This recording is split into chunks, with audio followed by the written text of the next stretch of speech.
The biggest war games in the galaxy happened every year. All the strongest alien races came to show off their best warships and smartest tactics. For 300 years, the same powerful empires had dominated these competitions. Everyone knew who would win before the games even started. The Zephyrian Empire always impressed the crowds. Their ships looked like giant crystals that could bend light around them. They moved through space like dancers, graceful and deadly. The Corvan Federation brought massive battleships covered in so many weapons they looked like floating cities of destruction. The Thax bugs flew in perfect swarms, thousands of small ships moving as one giant mind. This year was different. A new name appeared on the entry list: humanity. Most aliens had barely heard of humans. They knew Earth was some small planet near an ordinary yellow star. Humans had only joined the Galactic Council 50 years ago, which was nothing compared to races that had been traveling space for thousands of years. To the older civilizations, humans seemed like children playing with toys they didn't understand. Captain Jake Morrison walked onto the bridge of his ship, the UES Defiance.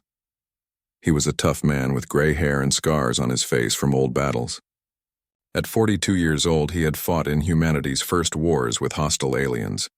Those fights had taught him something important about his own species. The Defiance looked nothing like the beautiful alien ships.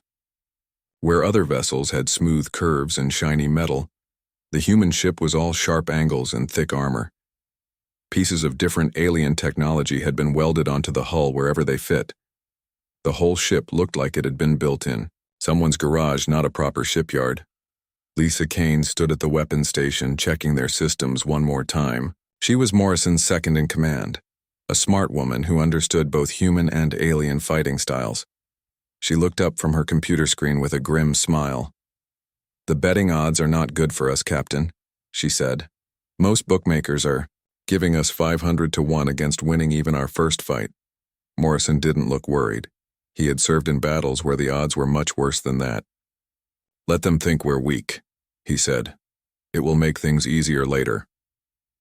From the engine room came Alex Chen, the ship's chief engineer. His uniform was covered in grease and oil, but he wore a satisfied expression. Chen was a genius at making broken things work again. He had spent weeks modifying their ship's engines and weapons using salvaged alien parts.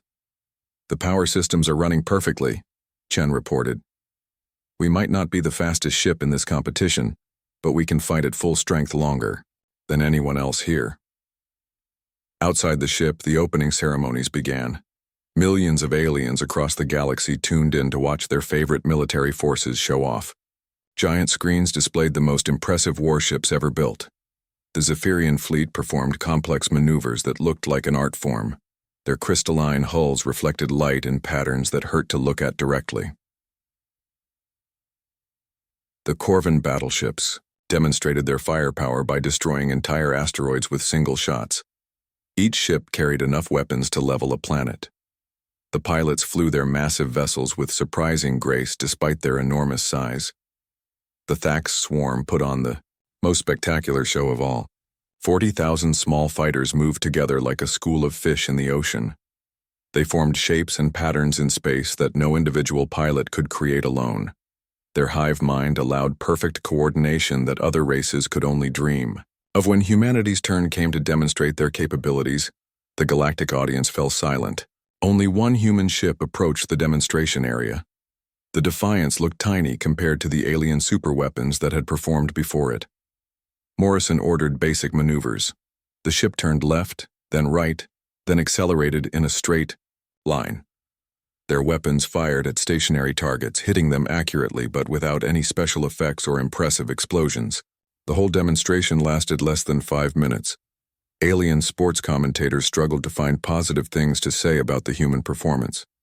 A Zephyrian announcer called it charmingly primitive. A Corvan military expert said the humans showed admirable determination despite obvious limitations. Even the kindest reviews suggested that humanity would provide entertainment value before being eliminated in the first round. What none of the alien observers understood was that humans had learned to fight differently than everyone else. While other races had spent centuries perfecting elegant battle tactics and sophisticated strategies, Humans had learned to win ugly. They didn't care about looking good or following proper military procedures. They cared about survival. Morrison stood on his bridge and watched the alien fleets on the main screen. Each one represented thousands of years of military tradition and technological advancement. Their crews had trained from birth to operate the most advanced weapons in the galaxy. By every logical measure, humanity didn't belong in this competition. But humans had never been very good at accepting what logic said was impossible. "All stations report ready for combat," Lisa announced. "Engineering systems operating at optimal parameters," added Chen. Morrison nodded slowly. Around the galaxy, alien military experts were already writing analysis papers about primitive human technology and outdated fighting concepts. Sports betting establishments were paying out early bets against human success. None of them realized they were about to witness something that would change galactic warfare forever. The human ship might look crude and unimpressive, but it carried something that no amount of advanced technology could replicate. A crew that simply refused to lose. The real competition was about to begin, and humanity was ready to show the galaxy what they could do when their backs were against the wall. The first elimination round began with 12 ships from different alien races. The rules were simple. Fight until only 4 ships remained operational. The winners would advance to the next round, while the losers would be eliminated from the competition. Morrison studied the other ships through his main screen. Each one represented the best military technology their species could build. The Zephyrian cruiser Star Whisper moved like liquid mercury, its crystal hull bending light in impossible ways. The massive Corvan battleship Iron Thunder looked like a floating weapons platform designed to destroy entire fleets. The Thax had brought 47 small fighters that moved as one organism. Every ship knew exactly what the others were thinking, making their coordination perfect. Other participants included stealth ships, automated defense platforms, and experimental vessels with weapons that most races had never seen before. Lisa studied the tactical display, watching how the other ships positioned themselves. "Standard galactic military doctrine says we should form temporary alliances," she told Morrison. "Work with weaker opponents to eliminate stronger ones first, then settle superiority among the survivors." Morrison looked at the massive Corvan battleship and smiled grimly. "Then we'll do the exact opposite. We target the strongest ship first." Lisa stared at him. "Captain, that ship has more firepower than a small moon. Their armor could deflect anything we can throw at it. Attacking them directly would be suicide." "Maybe," Morrison agreed. "But they won't expect it." The battle arena was a complex 3-dimensional maze filled with asteroids, artificial gravity fields, and energy clouds that blocked sensors. Most commanders would use this environment for cover, hiding behind obstacles while looking for advantages. When the engagement began, most ships adopted careful positions. They probed for weaknesses, formed temporary partnerships, and avoided unnecessary risks. The Zephyrian ship used its superior speed to dart between asteroids, taking precise shots at isolated targets. The Corvan battleship anchored itself in a defensive position, daring anyone to attack its overwhelming firepower. The Thax fighters split into hunting groups, using their numbers to surround and destroy individual opponents. Other ships maneuvered, cautiously, trying to position themselves for easy victories against damaged enemies. The Defiance did something that made every alien observer question human sanity. It flew directly toward the Corvan battleship at maximum speed. Galactic military. Experts watching the battle fell silent. Human tactical doctrine made no sense according to any known military philosophy. The ship was outnumbered, outgunned, and charging into certain destruction. Sports commentators began preparing to announce humanity's elimination. The Corvan battleship. Iron Thunder unleashed its full arsenal. Plasma beams, quantum torpedoes, and exotic particle weapons filled space around the approaching human vessel. Each shot carried enough destructive power to vaporize a smaller ship completely. The human ship didn't try to dodge. Instead, it absorbed the punishment while continuing its relentless advance. The Defiance's armor looked crude compared to alien defensive systems. But it had been designed with a different philosophy in mind. Instead of deflecting damage elegantly, it simply absorbed terrible punishment and kept functioning. Chen's engine modifications proved their worth. While other ships would have been forced to reduce power to defensive systems under such bombardment, the Defiance maintained full combat capability. The ship fought like a wounded animal, seemingly irrational but devastatingly effective. Hull, damage at 30%, Lisa reported, her voice steady despite the chaos around them. Weapon systems still operational, engines holding steady. Keep firing, Morrison ordered. All weapons concentrate on their forward shield generators. The breakthrough came when the human vessel closed to point-blank range. While Galactic naval doctrine emphasized long-range engagements and elegant maneuvering, humans had brought a knife-fighting mentality to space combat. At close range, the Defiance's weapons found weak points in the Corvin ship's defenses. More importantly, the human crew displayed an unnerving willingness to take damage in order to deal damage. They didn't retreat when their shields failed or when hull breaches appeared throughout their ship. Instead, they pressed their attack with desperate intensity.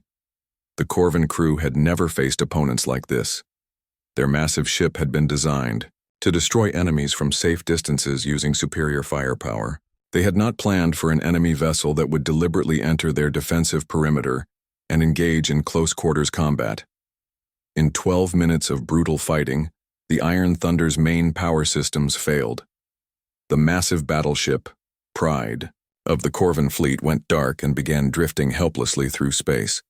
The galactic audience fell completely silent. Sports commentators struggled to find words to describe what they had just witnessed. The primitive human vessel emerged from the wreckage scarred and smoking, but still operational and ready to continue fighting. The other ships in the engagement suddenly realized they had made a terrible mistake. They had underestimated humanity based on appearances and assumptions. The crude-looking human vessel had just destroyed the most powerful ship in the competition, using tactics that violated every principle of civilized warfare. The Zephyrian cruiser Star Whisper immediately changed its approach, no longer treating the human ship as easy prey. The Thax swarm reorganized its hunting patterns to account for an opponent that fought by completely different rules. The remaining competitors began emergency tactical reassessments, but it was too late. The psychological advantage had shifted completely. The humans had proven they could destroy superior opponents through sheer determination and unconventional thinking. More importantly, they had shown they were willing to take damage that other races would consider unacceptable. Over the next hour, the Defiance methodically eliminated 3 more opponents. Each engagement followed a similar pattern. The human ship would charge directly into enemy fire, absorb terrible punishment, then destroy its target through close-range combat that bordered on ramming attacks. When the smoke cleared, only 4 ships remained operational. The human vessel was among the survivors, its hull scarred and blackened, but its crew ready for more fighting. They had advanced to the next round of competition. Across the galaxy, military academies began emergency sessions to analyze human combat doctrine. The phrase human tactics entered galactic vocabulary, and it carried undertones of barely controlled madness mixed with grudging respect. Admiral Vex Prime of the Zephyrian Empire watched recordings of the engagement with growing unease. His species had dominated galactic warfare for millennia through superior technology and refined tactics. The human approach was chaos given form, yet it achieved decisive results. The galaxy was beginning to understand that humanity represented something new and dangerous, a species that fought not just to win but to survive and that could not be defeated by conventional means. News of humanity's victory over the Corvin battleship spread through the galaxy like wildfire. What had started as entertainment was now being studied by military experts from every major civilization. The human tactical approach violated all established principles of space combat, yet it worked. Admiral Vex Prime of the Zephyrian Empire watched recordings of the battle for the 10th time. His species had ruled galactic warfare for thousands of years through perfect technology and mathematical precision. Their crystalline ships were works of art that moved like liquid light through space. The human ship looked like it had been built from scrap metal and held together with determination. Yet somehow it had destroyed opponents that should have been impossible to defeat. "Computer, analyze human combat patterns," the Admiral commanded. "Analysis incomplete," the ship's artificial intelligence responded. Human decision-making does not follow known military logic. They prioritize aggression over survival and accept casualties that other species would find unacceptable. The second elimination round would test the remaining ships in a more complex environment. 3 vessels would fight in the wreckage field around a destroyed space station. The human ship would face the Zephyrian cruiser Star Whisper and a hegemony, automated defense platform. Captain Morrison gathered his senior staff in the damaged briefing room. The Defiance looked like it had been through a war, which in many ways it had. Burn marks covered the walls and several systems showed emergency repairs from their previous battle. "The Zephyrians will try to use hit-and-run tactics," Lisa explained, pointing to a tactical display. "Their ship is faster than ours and can appear and disappear using their cloaking technology. They'll strike from unexpected angles, then vanish before we can return fire." Alex Chen had been working non-stop to repair their battle damage while also preparing new surprises. "The hegemony platform is basically a floating fortress. It has more guns than some planets and armor thick enough to stop anything we can throw at it. In a straight fight, it would destroy us easily." Morrison studied the battlefield layout on the main screen. The destroyed space station had created a debris field full of twisted metal, energy fields, and sensor shadows. Most commanders would see this as a complex tactical puzzle, requiring careful navigation. "What if we don't fight them directly?" Morrison asked. "What if we fight the environment instead?" Chen's eyes lit up with understanding. "The debris field contains enough volatile materials to create a chain reaction. If we could destabilize the right sections—" "That's insane," Lisa protested. "You're talking about deliberately destroying the battlefield while we're still in it. We could be killed by our own tactics." "But they won't expect it," Morrison replied. "And unexpected is what we do best." The engagement began with both enemy ships demonstrating their advantages.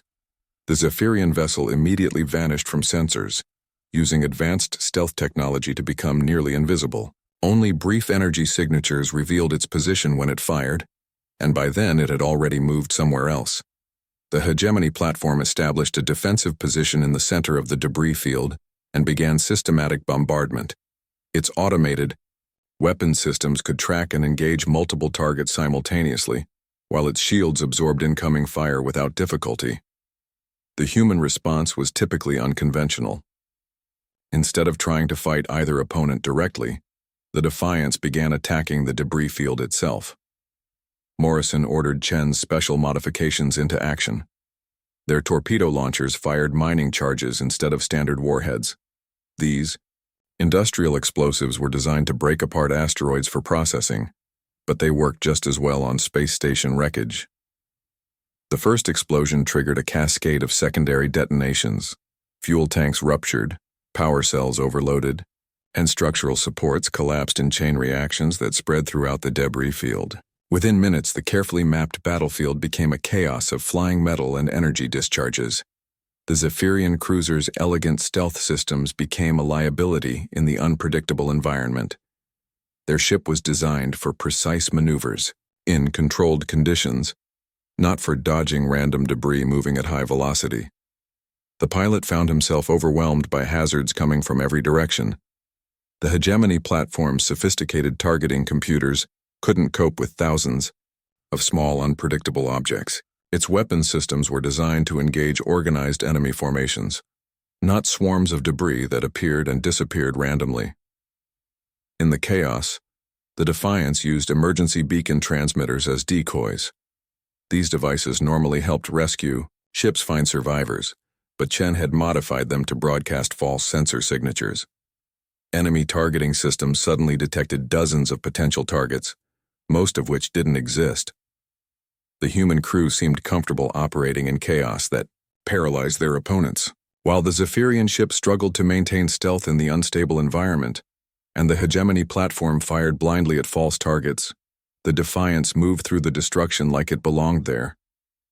"Target the Zephyrian ship," Morrison ordered as sensors detected their opponent's location. They're trying to hide behind that large debris section. The Defiance fired a spread of mining charges at the wreckage the enemy ship was using for cover. The explosions didn't hit the Zephyrian vessel directly, but they didn't need to. The detonations sent chunks of debris flying in all directions, forcing the crystalline ship into the open. With their stealth advantage gone, the Zephyrian crew tried to escape the debris field. But the human ship was already moving to intercept them. The Star Whisper's superior speed meant nothing in an environment where high velocity could be fatal. The decisive moment came when Morrison ordered a tactic that no military academy had ever taught: ramming speed through a debris cloud while firing in all directions. The maneuver was mathematically impossible to survive and tactically insane. It was also completely effective. The Defiance emerged from the debris field like an ancient sea monster rising from deep water. The ship's hull was scarred and smoking. Several armor plates had been torn away and half their weapons systems showed damage. But they were still operational and ready to fight. Both enemy vessels had been disabled by the environmental chaos the humans had deliberately created. The Zephyrian ship's delicate systems had been overwhelmed by debris impacts, while the hegemony platform's weapons had been destroyed by the same explosions that gave it tactical advantage. Across the galaxy, military observers struggled to categorize what they had witnessed. The human approach wasn't just unconventional, it was revolutionary. They had turned the battlefield itself into a weapon and used environmental destruction as a tactical advantage. The phrase, human warfare, was entering common usage throughout galactic civilization, and it carried implications that made traditional military commanders nervous. These weren't just tactics. They represented a fundamentally different philosophy about combat and survival. As the Defiance limped away from the wreckage of its opponents, alien military academies began rewriting their textbooks. The humans had proven that superior technology and refined tactics could be defeated by sheer determination, combined with creative thinking. More importantly, they had shown that conventional military wisdom might not apply when facing an opponent that refused to follow conventional rules. The galaxy was beginning to realize that humanity represented something genuinely new, a species that fought not just to win battles, but to survive against impossible odds. The war games had changed completely. What began as a showcase of galactic military power had become something unprecedented, a detailed study of human combat psychology. Every remaining competitor was now focused on one question: how do you fight an enemy that doesn't follow rational tactical doctrine? The semifinal round presented the ultimate test. 4 vessels would race through a constantly changing obstacle course while fighting each other. The course included shifting asteroid fields controlled by artificial gravity, energy storms that disabled certain weapons, and spatial anomalies that could trap unwary ships. The human vessel Defiance faced 3 opponents that represented different approaches to warfare. The Altarian stealth frigate Shadow Dancer was built for patience and precision, designed to remain hidden until delivering a single perfect strike. The Thax Collective had reduced their force to 23 interconnected fighters, but their hive mind coordination remained flawless. The Nexus Alliance had entered their newest prototype, the Inevitability, a ship that represented pure technological superiority. Captain Morrison stood on his battle-damaged bridge, studying the tactical situation. The Defiance looked like it had fought in several wars, which it basically had. Armor plates were dented and scarred, weapon systems showed jury-rigged repairs, and the overall appearance had gone from functional to barely holding together. But crew morale had never been higher. They had proven something important to themselves and the galaxy. Humanity belonged in this fight. The Altarian ship will shadow us through the early stages, Lisa reported from her weapons station. They'll wait for the perfect moment to strike when we're distracted by other threats. The Thax will probe for weaknesses while avoiding direct confrontation. The Nexus ship will try to prove their technological superiority through direct combat. Alex. Chen emerged from another engineering miracle, somehow improving their systems using parts salvaged from previous victories. The energy storms in this course will actually help us. Our fusion reactors are more stable than the exotic power plants our opponents use. The course began with passage through an unstable nebula where sensor systems worked poorly. Most ships would proceed carefully, using long-range detection to avoid hazards and enemies. The human approach was characteristically direct, full speed ahead with active sensor sweeps that announced their position to everyone nearby. The Altarian ship, designed for stealth operations, found its primary advantage negated by an opponent that seemed indifferent to being detected. The Thax Collective, accustomed to coordinating attacks from concealment, struggled against prey that actively sought confrontation. The Nexus prototype prepared to demonstrate superiority against an enemy that willingly entered optimal firing range. What followed was a running battle that redefined galactic understanding of naval combat. The human vessel fought like a cornered animal, taking damage that should have been mission-ending while returning fire with desperate intensity. The first challenge was an asteroid field that shifted under artificial gravity manipulation. Massive, rocks moved in unpredictable patterns, creating a maze that changed every few minutes. Most commanders would navigate carefully, plotting safe routes and avoiding unnecessary risks. Morrison ordered maximum speed directly into the most dangerous section of the field. "Captain, the gravity wells are unstable," Lisa warned. "We could be crushed between asteroids or thrown off course by sudden field shifts." "That's exactly why we're going there," Morrison replied. "Our opponents won't follow us into the worst areas. They'll try to find safe routes around the danger zones." The Defiance plunged into the chaotic heart of the asteroid field, using the massive rocks as both cover and weapons. When the Altarian stealth ship finally revealed itself for a precision strike, the humans were ready. Not through superior sensors, but through the simple strategy of assuming they were being hunted and preparing accordingly. The moment the Shadow Dancer decloaked to fire, Morrison ordered emergency maneuvering that used a nearby asteroid as a shield. The Altarian weapons struck solid rock instead of human hull, while the Defiance's return fire caught their opponent in the open. The Thax Collective tried to coordinate a swarm attack, but found their hive mind disrupted by the chaotic environment. Their coordination had evolved for organized tactical situations, not the random violence of human combat doctrine. Individual fighters began making errors as the collective intelligence was overwhelmed. "The Nexus ship is closing fast," Lisa reported. "They're ignoring the environmental hazards and coming straight for us."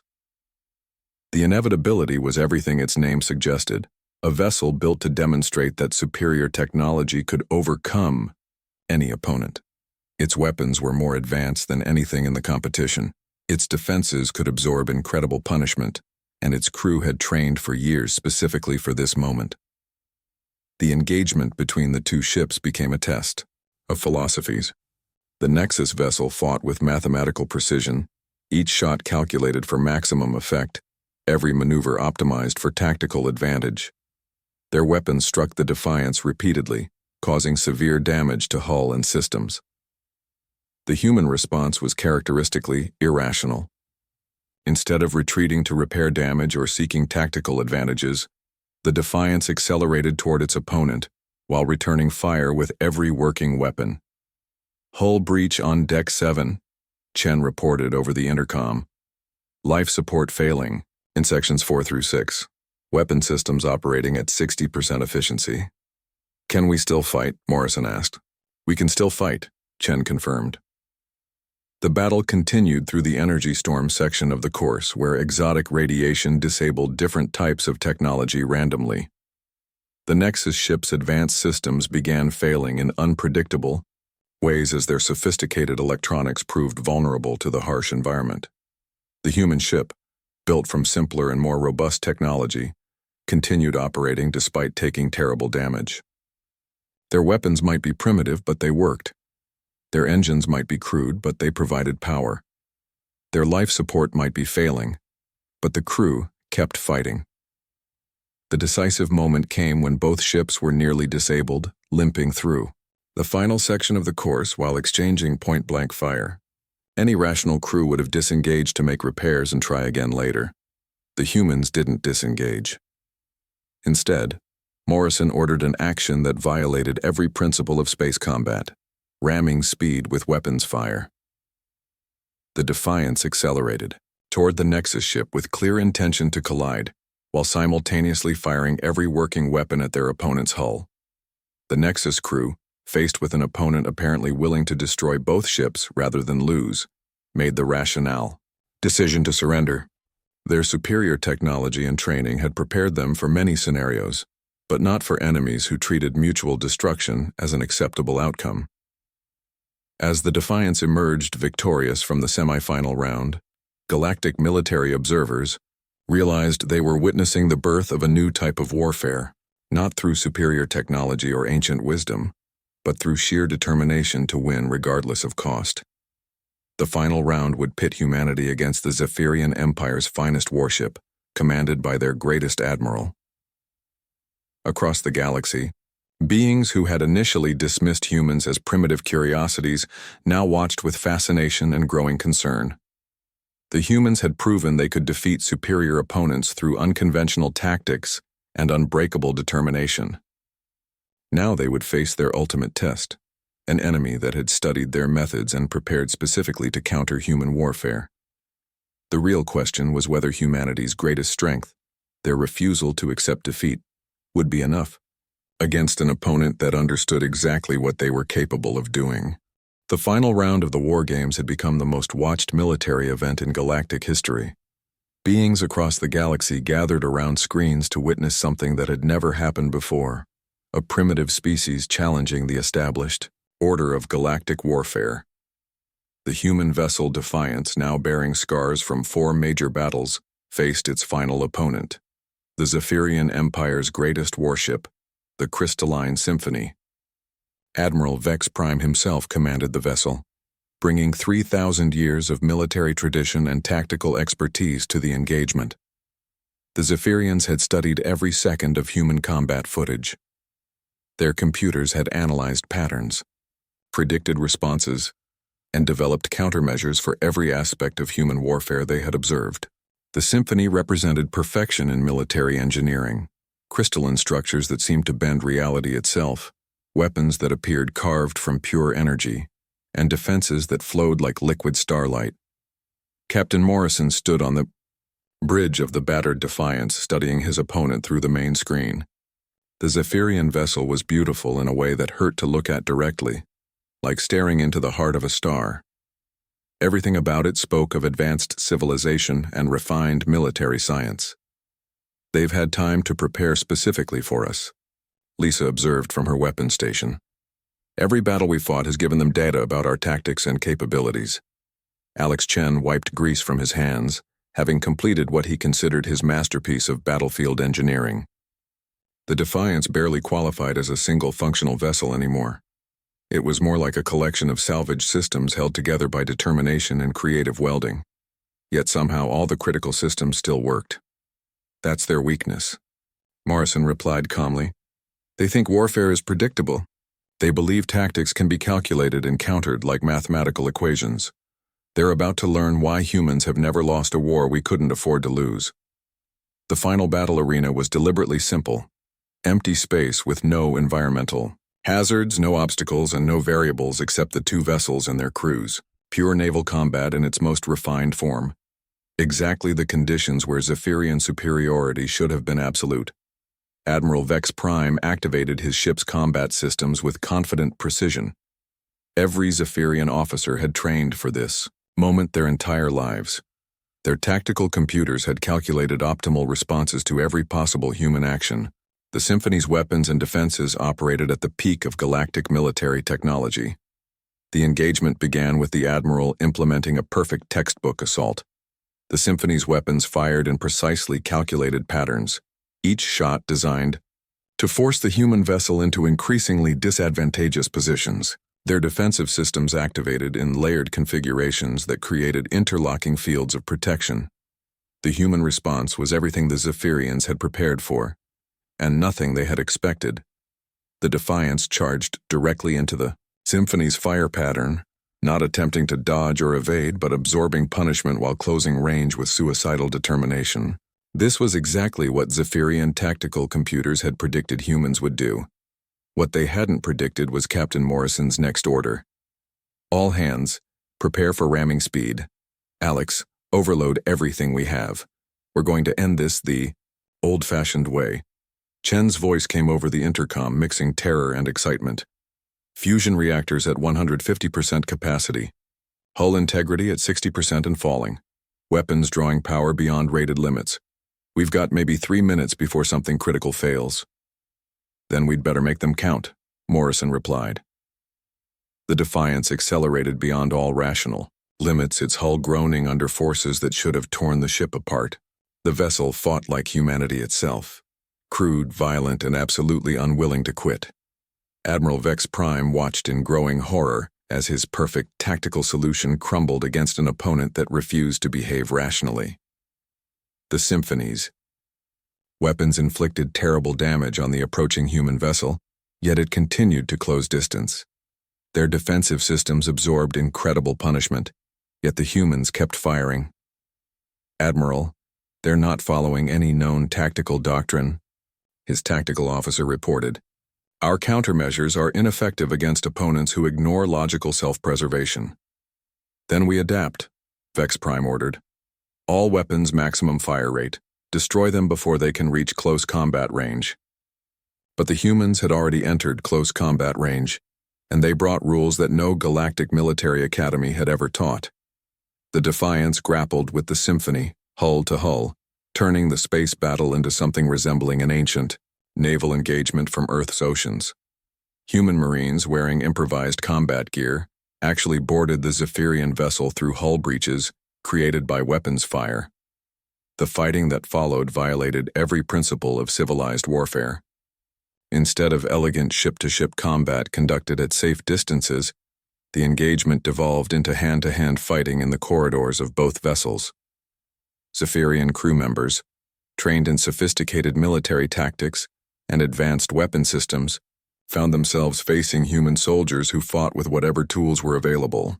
The humans used emergency equipment as weapons, turned maintenance areas into fortifications, and displayed a disturbing willingness to sacrifice themselves to achieve tactical objectives. Sir, human boarding parties have reached our primary systems, a Zephyrian officer reported. They're not trying to capture our technology. They're simply destroying everything they can reach. Admiral Vex Prime realized with growing shock that the humans weren't trying to defeat his ship through superior tactics or technology. They were willing to destroy both vessels rather than accept defeat. The concept was so alien to Zephyrian, thinking that their tactical computers couldn't process it. The decisive moment came when Morrison's voice echoed through both ships via captured communication systems. Admiral, you can surrender now, or we can all go down together. Your choice. For the first time in 3,000 years of military tradition, a Zephyrian commander faced opponents who were genuinely prepared to die rather than lose. The Symphony's crew had trained for many scenarios, but never for enemies who treated mutual annihilation as an acceptable outcome. Admiral Vex Prime made the only rational decision available. He surrendered. The silence that followed echoed across the galaxy. Beings who had watched the war games for entertainment found themselves witnessing the birth of a new galactic power. The humans hadn't won through superior technology or refined tactics. They had won through sheer determination and an approach to warfare that other species found difficult to comprehend. As news of humanity's victory spread, a new understanding emerged throughout galactic civilization. Humans weren't just another species with different technology. They represented a fundamentally different philosophy of existence, one where victory was more important than survival, where impossible odds were seen as challenges rather than deterrents. Captain. Morrison stood on the bridge of his battered, victorious ship and looked out at the galaxy that would never be the same. The war games had ended, but humanity's real war was just beginning. They had announced themselves not as peaceful explorers or wise philosophers, but as the species that would fight anyone, anywhere, with whatever weapons were available. The Spectators had indeed been stunned by a human-controlled battleship charging onto the battlefield. What they hadn't realized was that they weren't just watching a battle. They were witnessing the emergence of a new type of warfare, one that would force every military power in the galaxy to reconsider everything they thought they knew about combat. Humanity had found its place among the stars. Now they just had to keep it. And the galaxy was beginning to understand that might be more difficult than anyone had imagined. The humans had proven they could win against impossible odds, but more importantly, they had proven they were willing to fight those battles in the first place. The age of human warfare had begun, and the galaxy would never be quite as peaceful again.